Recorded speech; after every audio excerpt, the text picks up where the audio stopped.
2016 to pass two pieces of legislation: the Media Services Act and Access to Information Act, that focus, among other things, on improved and safe environment for journalists and the media workers, as well as mandating media owners to provide insurance and the social security cover for journalists to work in a conducive environment and adhere to ethical and professional standards.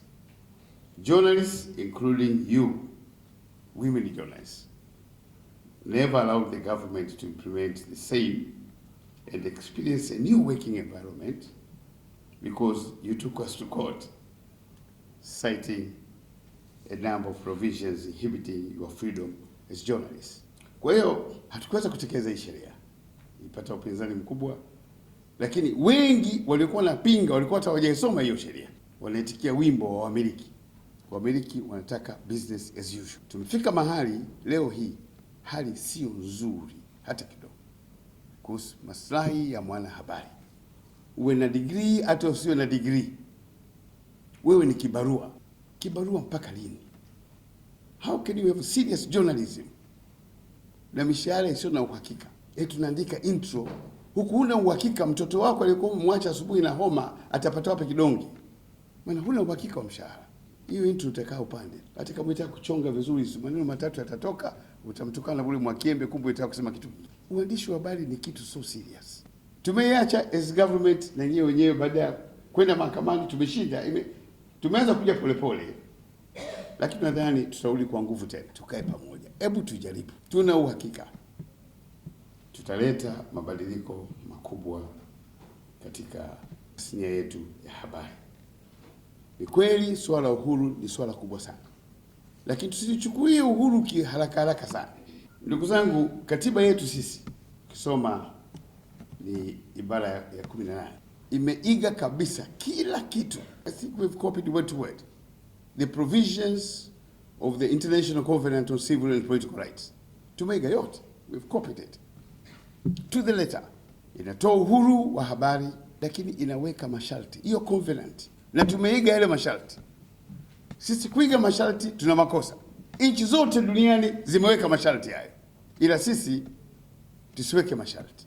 Na masharti yenyewe yanasema uhuru huo usiingilie na uhuru wa mtu mwingine na heshima ya mtu mwingine, lakini vile vile usivunje maslahi, usalama wa taifa lenyewe litabomoka, pamoja na maadili. Inasema tumeiga. Sisi ni matatizo, na international NGOs zinazohamasisha haki za binadamu wanatoka kwao ambao kuna masharti hayo, ila sisi tusio masharti, na chombeza katika kampeni za uhuru wa vyombo vya habari mada yao pendwa ya ndoa za jinsia moja na ushoga. Hatuwezi kukubali. Mimi niombe kutumia jukwaa hili mashirika ya kimataifa yanayoendesha tafiti na warsha zisizo na ukomo katika nchi zetu na kutoa machapisho ya kila aina kuhusu haki za binadamu, kama nilivyosema, wakichomeka umomo ajenda zao pendwa za ndoa za jinsia moja na ushoga, basi yatenge angalau nusu ya fedha hizo wanazotumia sasa kuchangia mifuko ya kuboresha maslahi ya wanahabari na elimu yao katika nchi zetu. Tukifanya hivyo, au wakifanya hivyo, au mashirika yakifanya hivyo, dunia itakuwa imepiga hatua kubwa sana katika kuleta usawa na haki na katika kujenga vyombo imara vya habari. Tuna tatizo la kipato la wanahabari wetu, tunalo. Tutalazimika ndani ya kipindi si kirefu kutoka sasa kuanza utekelezaji wa sheria yetu ya mwaka 2016. Ndio namna hii hatuna vyombo vya habari sisi, na naonea huruma vijana wetu ambao wanasoma madigrii huko ya uandishi wa habari kwenda kuwa manamba. Haiwezekani. Sheria 2016 inatambua uandishi wa habari kuwa taaluma. Taaluma gani haina mpangilio? Taaluma gani haina kanuni? Tunaendeshwa na maslahi ya watu ya kibiashara. Haiwezekani. Hii ni taaluma, tunajua uzito wa kazi. Hatuwezi kuendesha nchi bila vyombo vya habari. Haiwezekani. Heri tuna vyombo vya habari viwili kuliko utitiri wa vyombo vya habari ambavyo vimejaza watu ambao hawajui hata kesho atakula nini. There's no other effective solution to this problem than reporting the culprits to relevant authorities or taking them to court. Nimeziona hizo clips mbili hapa za unyanyasaji wa kijinsia kwenye vyombo vya habari. Kwa kweli inasikitisha sana. Inasikitisha sana. Wanaume lazima tujisikie aibu. Nilikuwa nadhani tutaona pengine mwanamke ambaye ni mhariri na anatumia hiyo unyanyasaji kwa wanaume, naona hiyo haitokei sana. Au kama inatokea wanaume wanafurahia, hawalipoti.